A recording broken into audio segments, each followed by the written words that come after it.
Speak to a man who knows what it's like to have to balance the books at Shire Hall or cut back on essential services. Nick Clarke is the former leader of Cambrideshire County Council. He's since left the Conservatives and joined UKIP, of course. Morning, Nick. Morning, Paul.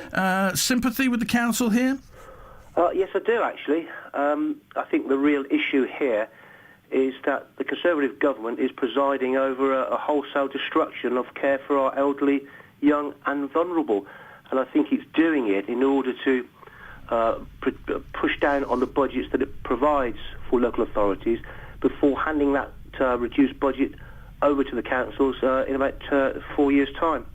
Right. So this is an ideology that's kicking in here. It's not about removing the fat anymore. That's all long gone, I'm afraid. But the odd thing about all this is that the government is saying it's preserving the NHS budget. It wants that to be, a flagship for its government, and yet at the same time it cuts adult social care budgets drastically, and they have an impact. The bed blocking at Adam Brooks is almost solely blamed on the fact that the county council cannot provide adult social care places for them to be moved out of those beds. So this isn't about practicalities, this is about ideology. Well, the government would say it's not. It's about cutting the deficit, and it's about everybody having to make tough choices, and this is just one section of society that has to make some tough choices. And I don't disagree with that. I mean, budget deficit reduction is absolutely key.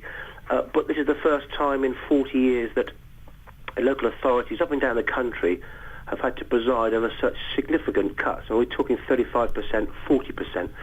And I wouldn't mind if I had confidence that the government understood what it was doing, but I've spoken to ministers endlessly on this subject, and they don't understand the difference between a district council, a city council, and a county council, for example. An example of that is when they provided the sill levy when you build houses. That money is designed for roads and infrastructure, and yet they gave it to the district council that doesn't provide that. So there's a lack of awareness, and I had it explained to me by a cabinet minister. The trouble is, Nick, that this is not an inbox issue. Little old ladies don't have the following to complain to their MPs to get something done about it. And whilst it remains off the radar, it's going to get worse. Also with us, Tom Woodcock, member of the Cambrideshire Trade Union Council. Morning, Tom. Good morning. I've seen a quote from one trade union at the bottom of this story in the Cambridgeshire Times today saying this is exactly the right time to join a union and fight against all of this. Well, of course, that's absolutely right. I think people are going to have to make a decision because what they're doing is so. I agree with you. I think we're going to call you back, Tom. Sorry, the phone's cutting in and out, so we'll try and get a better line on that. I was hoping it would clear itself, but you sound a little bit like Davros there, so we'll come back to you, Tom. Paul, can I just put something in here while you're calling you back?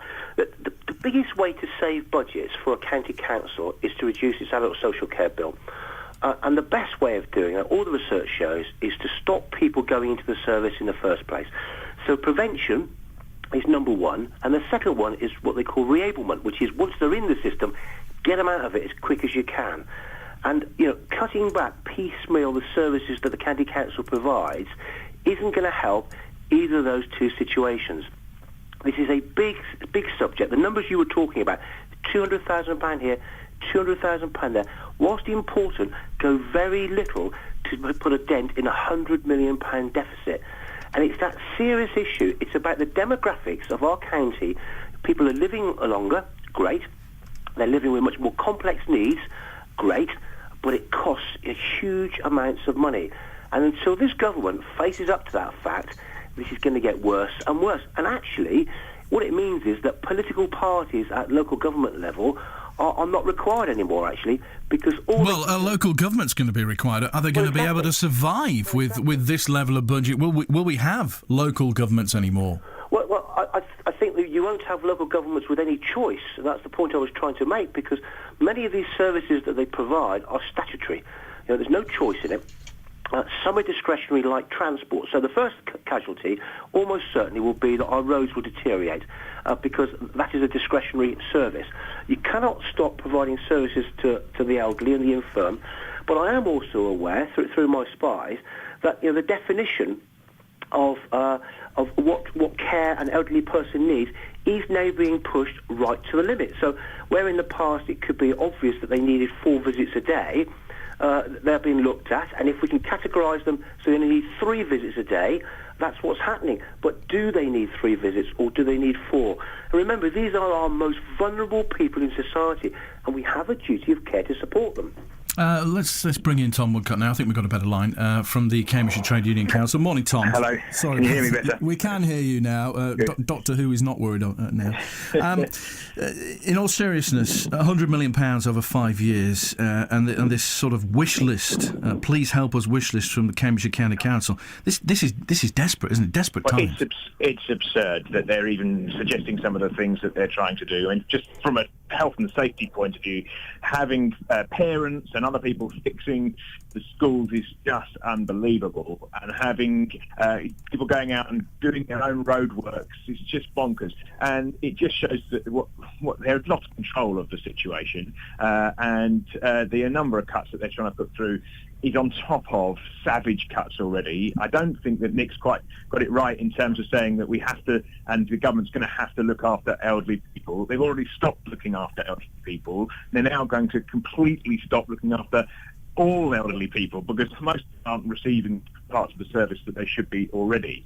I do agree with him that it's ideological and it's totally unnecessary. It doesn't seem to be giving too many answers, and I think, if elderly people in the bottom aren't able to stand and fight back themselves. Yeah, let's have some answers, Nick. Then, what would you do? What would you do to sort this problem out if you had to make these cuts, or if you had to deal with this budget?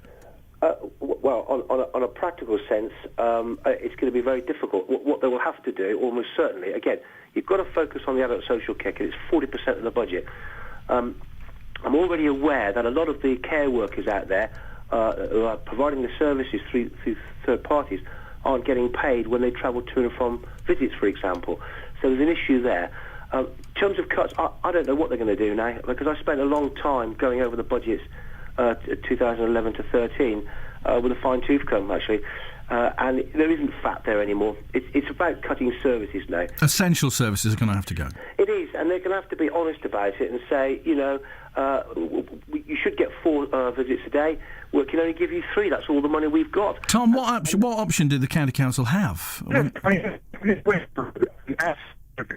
think we've lost your phone again, Tom. Sorry, I do apologise, but your signal is in and out. This needs to be brought to a head, Paul.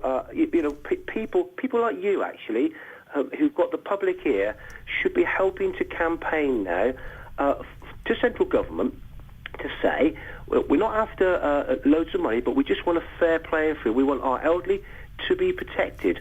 And until it becomes an inbox issue for people, nothing will happen. And we can't have the Chancellor standing up at his conference at the moment telling everyone it's a fair society when it quite clearly isn't. Again, I'm talking from somebody who used to be a Conservative. I haven't lost my values about small government, about low taxation, but this is just fundamentally unfair, and people are going to suffer. We need to fight against it. Nick Clarke, thank you. Former leader of Cambridgeshire County Council, now a member of UKIP.